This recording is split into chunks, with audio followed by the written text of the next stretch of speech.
You feel this nervousness on the phone there? Sir, I've been trying to make an urgent phone call up there. Well, I don't think it's something I want to do on an overseas phone. You gotta make some phone calls. Hang up the phone. Prank caller. Prank caller. Ladies and gentlemen, welcome once again to Packernet After Dark. This is the call-in show, the Packernet Podcast Network. If you'd like to call in, if you'd like to participate in the show, please feel free to do so. The phone number here is 608-501-0718. New callers go directly to the front of the line. We got no new callers, so I think we'll just go ahead and get started right away with Uncle Rico. Well, that sucked a big one. By the way, this is Uncle Rico. What up? Anyways, you guys know I've been a big Matt LaFleur defender, but I'm done with that.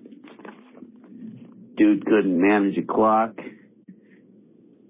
Couldn't manage timeouts. I don't know what his issue is, but he's a freaking tard.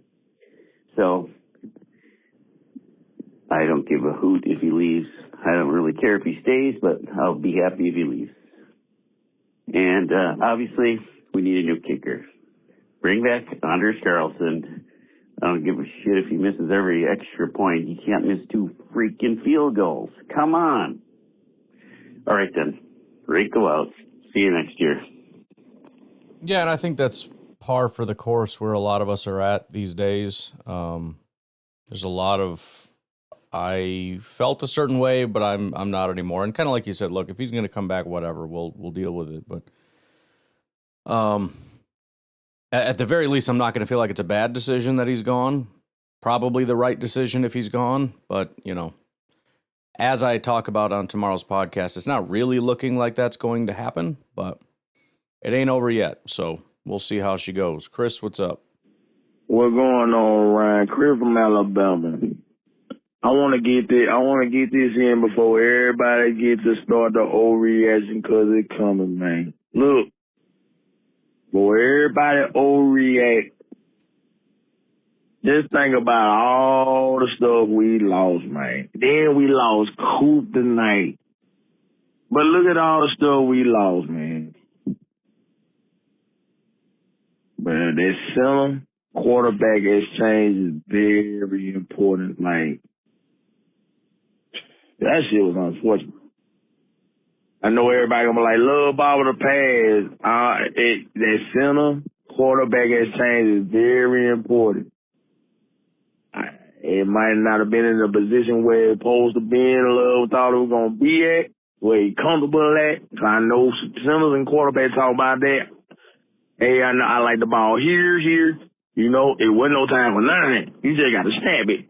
And he misjudged it. And then by the time the play materialized, I can kind of tell how the play was, man. But that ain't what I'm trying to call about. I done got all topic, man. But,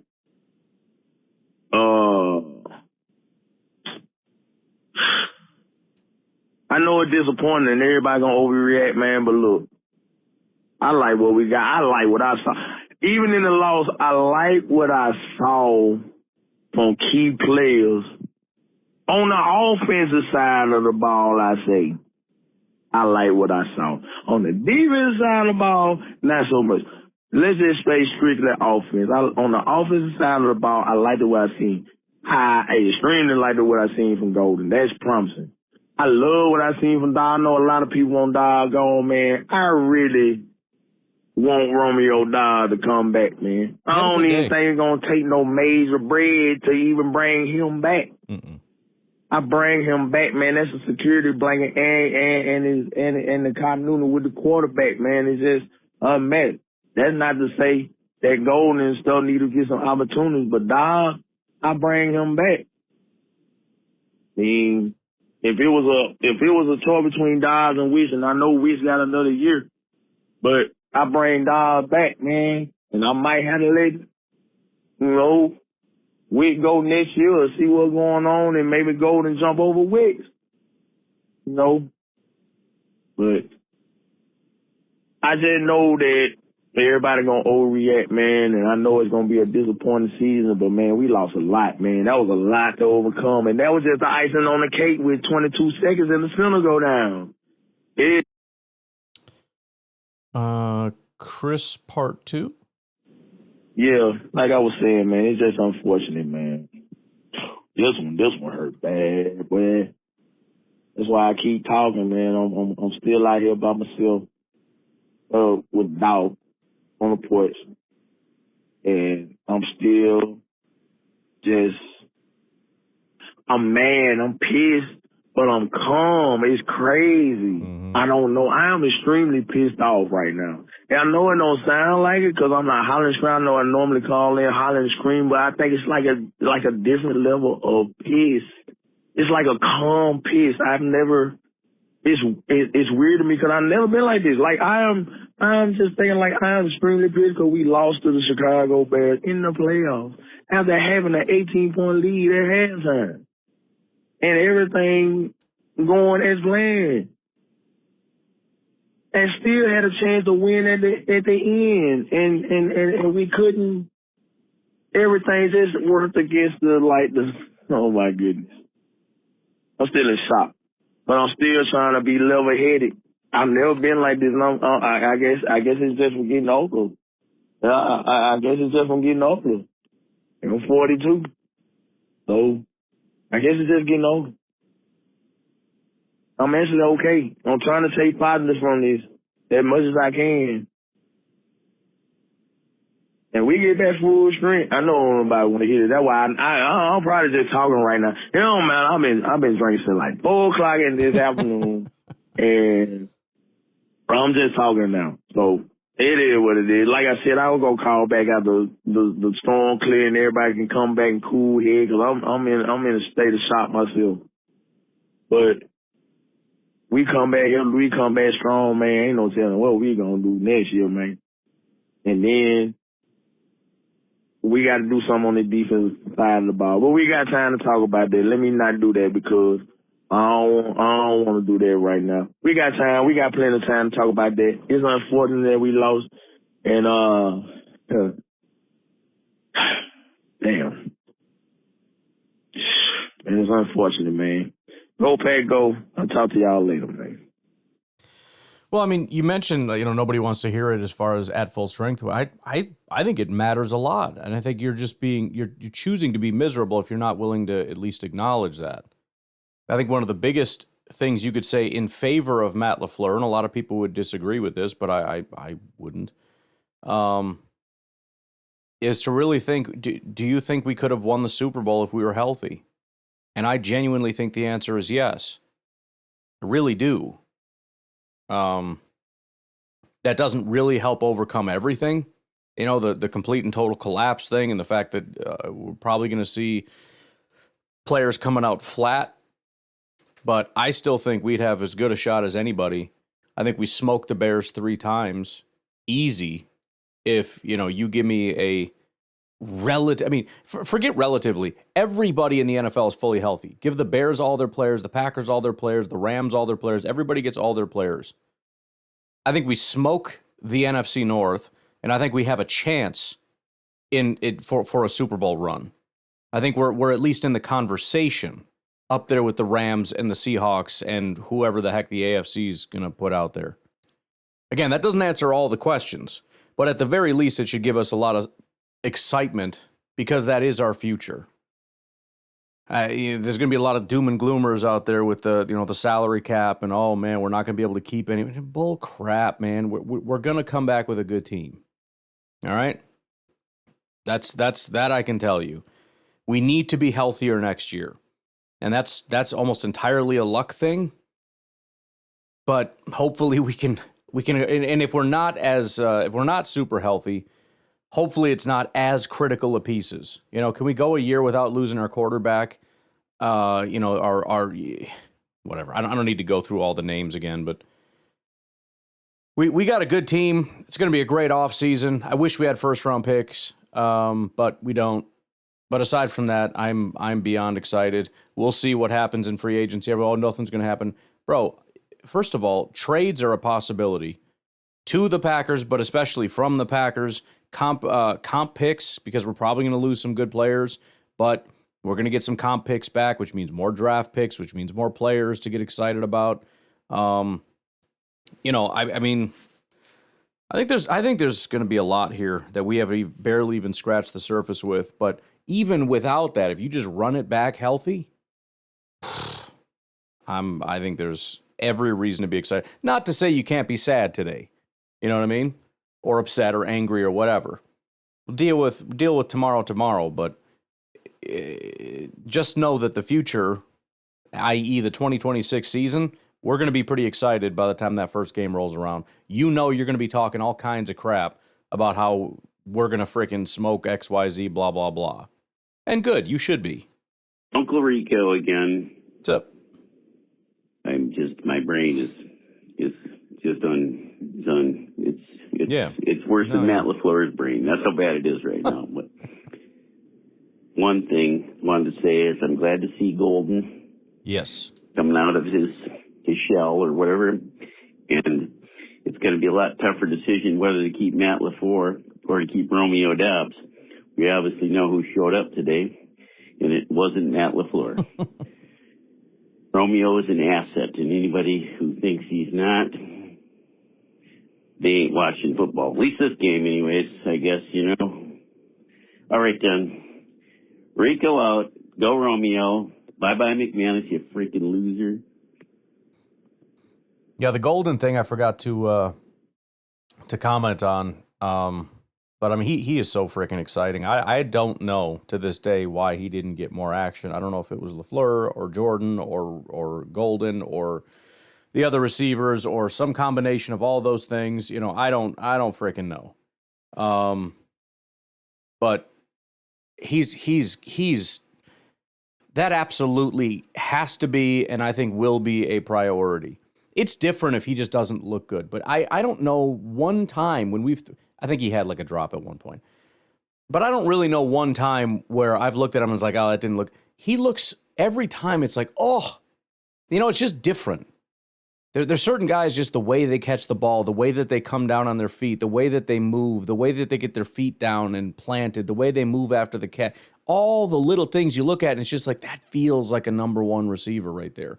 That feels different. No disrespect to Romeo, who came up with some beautiful plays for us. But all the pieces together, you just watch him and go, that guy's a little different. He has to be at the forefront, and that has to be a priority next year. And I think, you know, in that meeting, Policy and Gutekunst should be in there, and Gutekunst should be like, bro, you made me look like an idiot right now. Okay, I got you a really good offensive lineman, a good tackle, you put him at guard. I got you a really good guard, you put him at tackle. I got you a really good receiver, you didn't throw to him. I'm going to frickin' strangle you. Okay?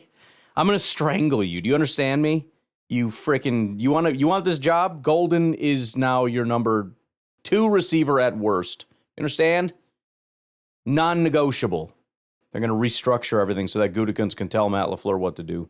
It's probably a bad idea, but I'm just saying that there have been some bad decisions on the roster construction. And I don't know if Golden is one of those, but there have been too many instances of, what are we doing? Can we stop with the mix and match and try to move them here and let's move them here? And, you know, by week 11, they've played, 9 different games, never once at the same position. Anywho, we got 2 calls from RLS, so let's take a break here. We'll be right back.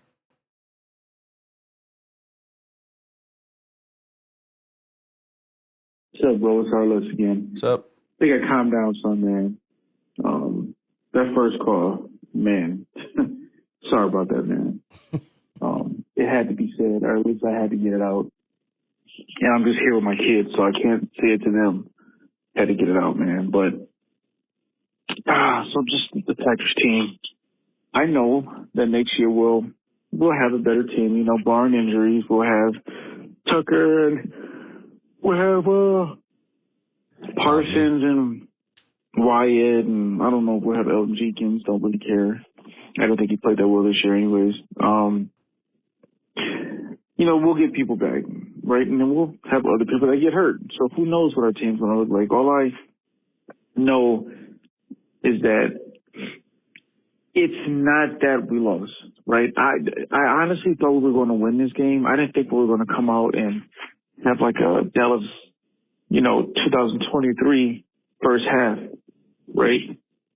But it's the implosion, and I'm tired of the implosions under Matt LaFleur. It's exhausting, right? If this would have came out and just been a tight game, from beginning to end, and we lost, can live with that. Now, I promise you, that first phone call would have never happened. I would have just been like, kind of lucky to even be this far with everything we've been through. But we went out there today and we showed that we belong.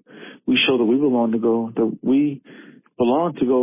to the next round. At least we did that first half. But to implode like that in the playoffs, it's exhausting, man. Even before LaFleur, man, I'm tired of the Packers imploding. We imploded with San Francisco. We imploded with the Buccaneers. We imploded with Seattle, right? I don't follow other teams. I'm sure they have their implosion moments, but I do follow the Packers, and I feel like we had too many. And we've had too many recently in very recent history. Well, you go all the way back to 2009 when we probably should have won the Super Bowl based on talent. And look at what happened in the Cardinals game. It goes into overtime, and you've got freaking what's his name who gets the big play in overtime. I mean, it's just you're just watching this game slip away in a game that it should just never happen. Just like in 2009, you had Rodgers playing out of his mind. Maybe we're all a year off, and we're in the 2009 moment for the Packers. I don't know, but it's been over and over and over again of just like, dude, we got this. We're the team. We're going to win this game. And then you just feel it slipping away, and it's don't do it. Please don't hang in there, please. It's like the freaking cliffhanger, the movie with what's his nuts. He's hanging on to that lady, don't let go, and eventually, she falls and dies and all that. That's what it's like. It's like cliffhanger over and over and over and over and over again. Too many playoff implosions, and it's exhausting. And it happened under Matt LaFleur, and I know he's a good play caller, and I'll say he's a decent coach, but next year will be year 8. I don't think that you're going to demonstrate something you haven't demonstrated yet. And what I'm talking about is a leader of men, someone that can go in the locker room at halftime and tell them, let's put our foot on their neck, or someone that can go if you're down and say, hey, let's pick this up, let's take back that momentum, something. I don't know what he's saying, but all I know is what we can see on the TV, he doesn't have that. And I don't think that's something you can learn, at least not this late in the game. And I'm exhausted, bro. This is one of those losses where Part 2. It's one of those losses where you start to look at LaFleur and you think, like, look, I know that you can get us 10-plus wins, or at least, you can get us 10-plus wins every season. It's like, I know LaFleur is good for that. I know he can do it. We've seen him do it. But that's with a lot of talent around him, man. He's had some talented teams since he's been in Green Bay, like some really talented teams. And I think about what another coach can do with LaFleur's talent. What would Andy Reid do with LaFleur's talent? What would even Chris O'Connell do with his talent? What would Shanahan do with his talent? What would we can name some other coaches. I mean, there's plenty of coaches to name. What would they do with this talent? I bet they do a lot. I bet many of them do a lot more than what Matt's doing, right? So it's just, I'm kind of at the point with Matt where I just don't know. It's not like he's a rookie wide receiver where it's like, oh, he's going to click in year 3. You're a coach, man. And if you're going into year 8, if you haven't clicked yet, when it matters, you're not going to click at all. Maybe you need to change the scenery. Maybe we need to change the scenery. And I think that's a fair conversation to have, man. This off season, I look forward to the draft. Look forward to hear about our players coming back. But with this Matt LaFleur thing, man, if throughout the season next year I see this, what we've seen all season, the implosions, the lack of energy, the just not being able to finish games. If we see this again, then I'm like, seriously, we have to stop with let's focus on the positives and not the negatives. I listen to Clay, and I love Clayton. I tell him all the time, like, bro, I love your show. You're great. Clayton may be more positive than I am, and I respect that. We all fan differently. But rolling into, year 8, at some point you got to feel like, look, man, bro, this is all your fault. Like, I run a business, but my teams and my employees don't show up. Nobody's looking at them, but they're looking at me. Like, bro, you can't, you're a failure. Get it together, right? Same for Matt, bro. And I know I'm just being long-winded, and probably this is more a therapy session than anything, but I mean, we are the Packers. We are not the Bears, the Browns, all these the Jets, teams that just implode and piss down their leg. That's not supposed to be us, but it is us. The league looks at the Packers as like, they're a talented team. They can put up points just as quickly as they can piss down their leg and lose that game. And that is what I hear from all my friends, that, hey, yeah, Packers are a good team, but you guys know how to piss down. 3 minutes got him again. Well, he called back a half hour later. We'll say that's a different call. It is a problem to me that the Packers are becoming a little bit of a laughing stock. I mean, they're transitioning from kind of irrelevant, like, just one of those sort of good teams, but nobody really cares. You're the Chargers or something. Like, yeah, they're probably pretty good. I don't really know what they're doing over there, but, they'll probably go to the playoffs and then not do anything when they get there. Or the Steelers or whatever. Kind of an irrelevant, decent team. They're transitioning from that to kind of a joke. When everybody's got the little cheese grater thing on, which, as I said, ticks me off. Now we got the Bears coach screaming F the Packers in the locker room, which he's getting a lot of negative feedback for that, but it's just the Packers are just taking it on the chin over and over and over again. And what are you going to do? I mean, yeah, the Packers are the better team as far as the Packers and the Bears. It's not questionable, but you lost to them. So what do you do now? You just got to take it. And that's it. Now we got to take it. And I really hope the Bears lose to the Rams, or this is going to get ugly. But, what is going to give us confidence and hope? And not just the fans, but the players and everybody else. I mean, again, it's easy to say, well, it's not his fault or whatever. Okay, then whose fault is it? How do we stop this? What do we do about this? What is the plan? That has to be a discussion between policy and LaFleur. It has to be. I need you to tell me in detail what exactly went wrong and what you're going to do to fix it.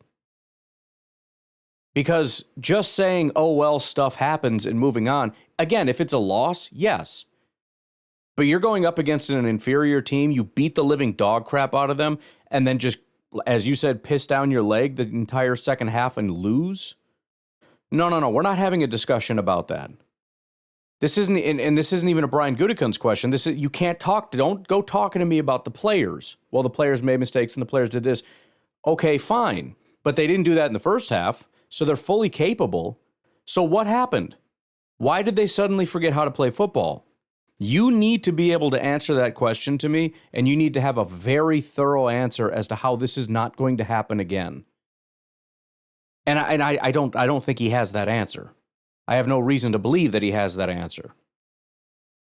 But, it is what it is. I guess we just, fingers crossed, hope that it doesn't happen again and hope the players will motivate themselves to be more diligent and take on the roles and responsibilities of the coach to make sure that everybody's on board.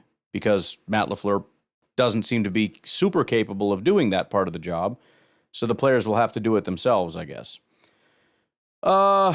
Eric, checking in on my front door, probably. Hey Ryan, it's Eric. What's up, dude?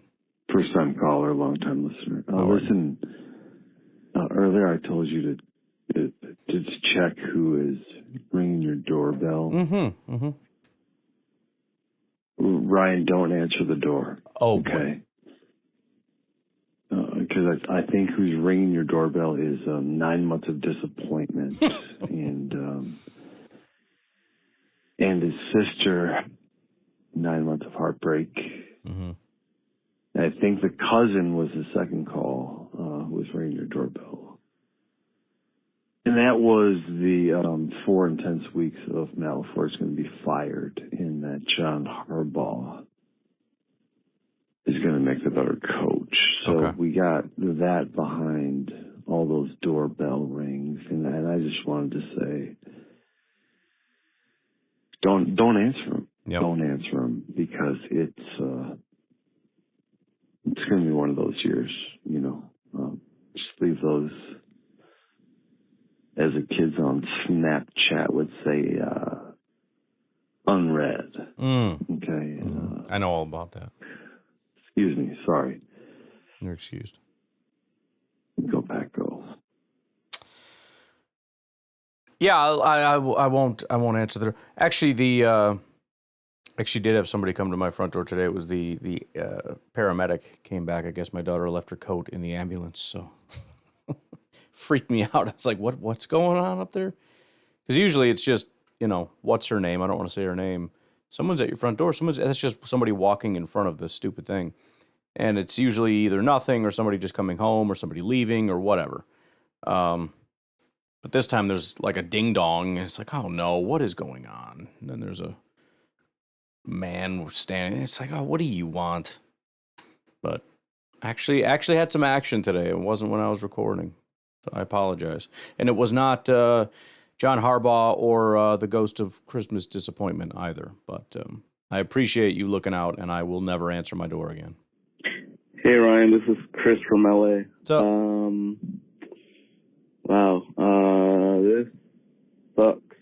So today was a weird day because this was going into the playoffs. It just, something felt off. I don't know if like most Packer fans felt this way or something, but it just, I don't know, just maybe the way that we ended the season, with all the injuries, it just kind of felt weird. But at the same time, I felt like we were going to beat the Bears. Like, I pretty much the whole week, you know, kind of went into it thinking like, okay, hey, the Bears, we dominated them the first 2 games. We should be able to handle them with Love back and, you know, Josh Jacobs. And I mean, obviously the first half we looked great. But what the fuck? I mean, we scored 6 points in the second half. 6 points. And the Bears scored 28. That is pathetic. Like, what the hell happened at halftime? Like, it's insane. And Josh Jacobs had 6 yards rushing in the second half. We were up by 18 points. How does that happen? Like, how does that happen? And I don't know, is it the players? Is it the coach? Is it what?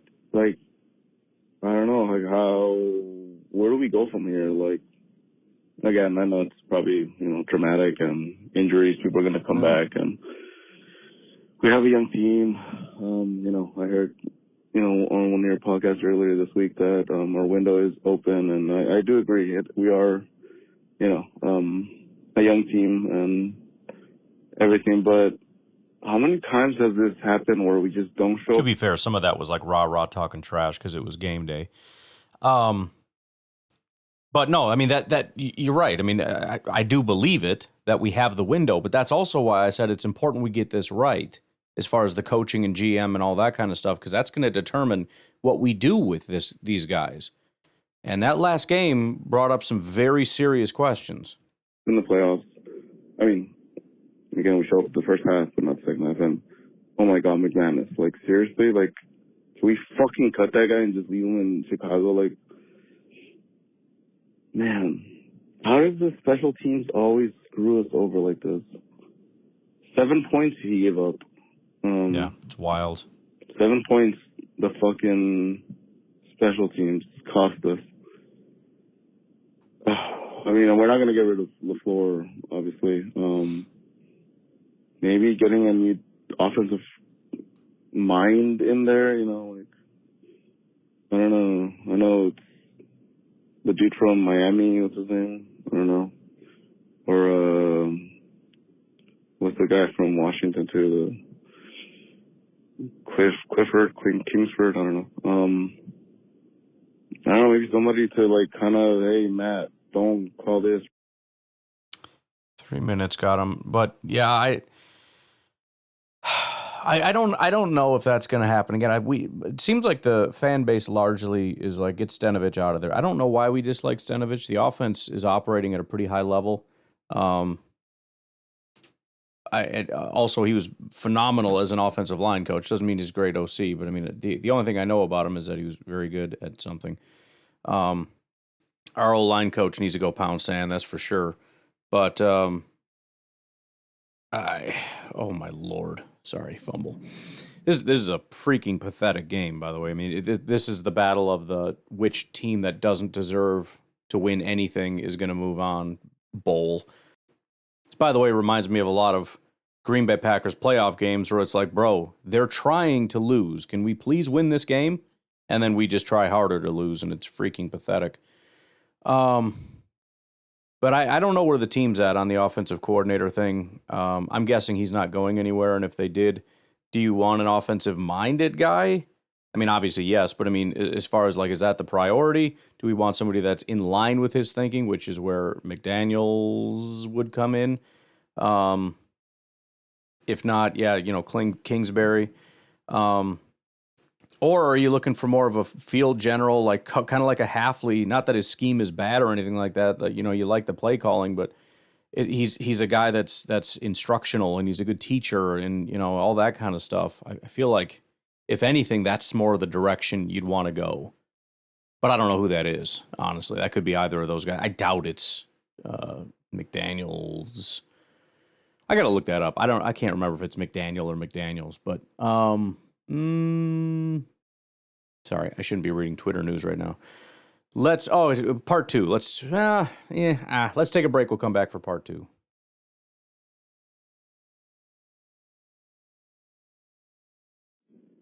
Hey, sorry, 3 minutes got me. Yeah, I mean, I don't know, maybe having like a different offensive mind, you know, maybe would help. But again, our offensive line was shit this whole season. So maybe getting better players will be helpful. But I don't know, doesn't it seem like we've just been, like, somebody's putting, like, bad juju on the Packers? Like, Micah gets injured, and then, you know, last year we lost Christian at the end. A couple of years ago we lost Bakhtiari right before the playoffs. Like, dude, it seems like the Packers just can't catch a break, and I know everybody's injured, and I know luck has a lot to do with winning, but it just seems like we just can't catch a break, and that sucks. And sometimes, you know, and that really is true. I mean, yeah, everybody's hurt, but not like that. Like I said, how many people lose what the Packers have lost the last several years, including quarterbacks and, you know, Micah and Kraft and Watson and Bakhtiari. I mean, these are the pieces where if you pull that lever, I don't know if we can win anymore. You know, that would be the Rams with Stafford or Nakua or you know Jared Verse or whoever their top players are. That's Seattle losing Jackson Smith and Jigba, or Darnold for that matter, or whatever, you know. Not even, but no, the defense gave it up. The offense didn't show up in the second half. It sucks being a Packers fan right now.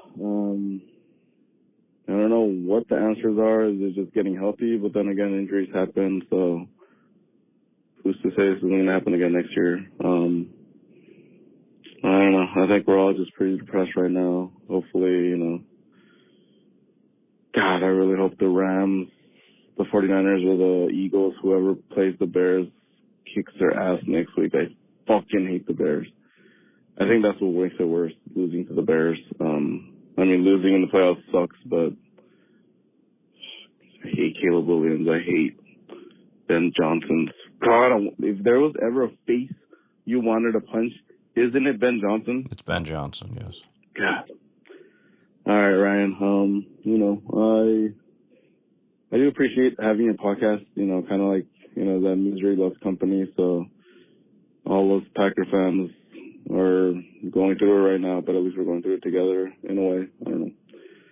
Anyways, appreciate you.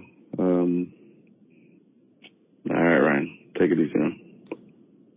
Yeah, appreciate you, bro. Appreciate all you guys, all your calls and whatnot. And that is the truth, too. Again, I always say this is where, and so far nobody's done it. Maybe because I'm begging for people not to and they're just moving off silently. I don't know. But this is the first year so far where I didn't get a flood of, I need some time to walk away and all that kind of stuff. There is something to, let's frickin' go through it together because it's going to take a week at most. So call in, get it off your chest, and let's frickin' move on because we still got work to do. But, in the meantime, we're still on Saturday calls. It frickin' sucks. It's crazy, man. So, RLS again. I was just rethinking about the game. You know how you watch a Packers game and something happens in the game, somewhere like around the middle of the game, where you just kind of know how the game's going to end. You're going to be like, man, I think they're going to find a way to lose this game. And I know you know what I'm talking about. I know you felt it before, and you probably felt it tonight. That second 3 and out after the half, that's when I felt that Packers are going to find a way to lose this game. And I would say that feeling was about 50-50 after that second 3 and out. But when McManus missed that extra point, I was like, there it goes. That will be the point that we need to turn this game from a tying field goal to needing a touchdown to win. Like, literally, that's exactly what I thought. I said that point is going to come back to hunt us because we're going to have the ball in a freaking 2-minute offense. And instead of trying to get down the field to get a field goal, we're going to need a touchdown. And honestly, even if he had made it, I have zero faith in McManus to score a field goal. I really don't. I don't care if it's 20 yards away from the post. I don't know if that man's going to make it. Anything past 30, and I'm just like, he's not going to make it. Like when he went for that 42-yarder, I was just like, he's not going to make it. And yeah, I mean, he came back and was just good enough to get a contract, and then he was like, all right, guys, something I didn't tell you, but I suck. I suck. I was able to hide it for a little bit, but it's here for you all to see. Sorry. But yeah, that's another thing I'm a little annoyed with is that it shouldn't be that way. We shouldn't be that way. I'm sure the Jets and the Browns and other teams feel that way where it's like, it's 2 quarters in the game and I feel like we're going to lose because of this play. That should not be a thing that Packers fans have to deal with, but I know we deal with it. And yeah, I felt it. So, yep, the second 3 and out, I was just like, I don't like the way this is going. I kind of feel like the Bears are going to start chipping away at this lead. And the second he missed that field goal or that extra point, I was just like, yeah, okay, we're going to lose this game because there's no way in the world. I mean, one thing Caleb Williams does is extend the play.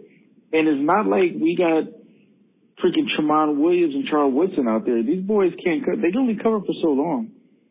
A part of me kind of felt like maybe they should have just went the Bill Belichick route, right? And it's just like, look, you're not going to get to the quarterback, drop him in coverage. Rush for 3. Rush for 3. 3 minutes caught him again, but yeah, you could definitely feel it. I know on that third drive, that was when we had the offensive lineman that caught a pass and then fumbled and whatever. I remember watching that and just feeling like, we the next play was a run by Jacobs and he ended up getting a first down. But it's like, I can't even credit you that first down. You gained like 6 yards of the 10 yards needed for this first down on a play that was unblocked. Jordan's running for his life. He throws it to an offensive lineman who does a good job breaking tackles, but then fumbles and punts the ball across the field, which is almost recovered by the other team, is the only reason we got that first down, and then immediately went 3 and out from there. Meaning we got 1 first down on some fluky, stupid garbage that should have been a turnover and a sack and all kinds of horrible things. And then we didn't get a first down. So you know what? That's basically, in my mind, three drives without a first down. And that was really, I think, for me, panic time. The first 2, I mean, yeah, you could feel it on the first one. But on that third one, it's like, come on, man, we need a first down. And I'm like, I'm not giving you that. I'm not giving you credit for a first down on that drive. So, yeah, this is really freaking bad. What's up, Packernet? This is Jacob from Florida. What's up? Calling in right after the Bears game. Yes, I'm angry, but remember, you could be a fan of a team that didn't make wild card weekend. But yeah, it hurts, man. I'm 25 years old, so I know, Ryan, you're a little bit older than me, but if you look at all the playoff losses, I'm not going to name all of them, but the ones that hurt really badly. Brett throws the pick to Corey Webster in the 2007 season. Rodgers fumbles his first time in the playoffs, 2009. We win in 2010. 2011, 1 seed, Joe Philbin's kid gets blown out. 2014, I'm not even going to comment on that. 2020 and 2021 were both pretty brutal. It happens. Is this up there with the 2020, the 2021, and the 2014? It's probably right below it in my eyes. I don't know. I'm not ranking Packers playoff losses, though. But, hey, in terms of the future of the team, I think I'm out on Matt. I think I'm out on Matt. We have a track record. We have a pattern of behavior. I mean, we have a pattern of behavior. He does not close games when it matters most. He cannot outcoach the best guys or get those guys to play for 60 minutes. If you're telling me John Harbaugh is interested in the Green Bay Packers job, sign me up, because I'm done with this bull crap, man. But, hey, it's always go, Pack, go. It's always go, Pack, go. And the Bears still suck. Hope everybody just stays safe out there, man. It'll get better. But stinks. We'll see. Go Pack, go. Yeah, another thought I had on this, because it was kind of a confusing thing, because it's like, well, if it's the coach, then why does it go back to McCarthy? And it's like, well, that's just 2 coaches. It's possible they both had the same issues. You know what I mean? It's not easy being cheesy. It's not easy being able to have a team that can do these things, and not being able to do these things are probably relatively common. But at the same time, especially now when you look at it, you notice how only a handful of the same teams keep winning? Maybe that's character and culture and all that stuff, especially when you look at the Patriots.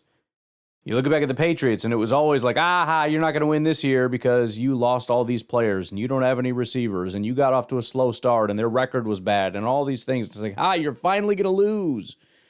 And then they crawl back, and they climb back, and they claw back, and they work their way into it. And then they get into the postseason, and something clicks even more, and they're more disciplined, and they're more, and then they go and win Super Bowl after Super Bowl after Super Bowl. And if they don't win it, they're close to winning it. Kansas City Chiefs, exact same thing. They lose Tyreek Hill. It's over. You're done now. Nope. They find a way. They claw their way back, and they some seasons they don't have great records, and then they come back, and they come back, and they come back, and they win Super Bowl after Super Bowl after Super Bowl. And now the Eagles are running back into it again. I mean, again, I think obviously it's not as similar. Got a decent gap, but they just keep making their way, and they have that mentality of a team that can do it. And so it's like, it's hard to believe that there isn't something there in terms of, this sort of hidden or maybe not so hidden quality in a coach that is needed for this type of football, for that level of discipline, to make sure that you can, do what the Bears are freaking doing in the fourth quarter, and even when the chips are down, and how to handle failure and how to handle success, by the way, when you're winning and all that stuff. These are characteristics that we haven't seen much in the Pack. We've seen very good coaches with very good schemes and very good offenses, and we've seen very good drafting and developing over the years, and we've seen a lot of good players running good plays, culminating to lots of points and lots of wins. But there's seemingly something missing beyond that. And, again, some other teams seem to really have that. So I don't know. I can't help but feel like this is a coaching thing. This is a culture thing, which is driven a lot by the coach. So, we got like a bunch of calls here that are, 4 AA Rons, 3 beer cheeses, 2 Bill from South Carolinas. So why don't we stop it here? We'll come back and rip through those tomorrow. I'm going to, it's almost 10 o'clock, so I got to get this uploaded anyways. Y'all have a good rest of your day, night. I'll talk to you tomorrow. Have a good one. Bye-bye.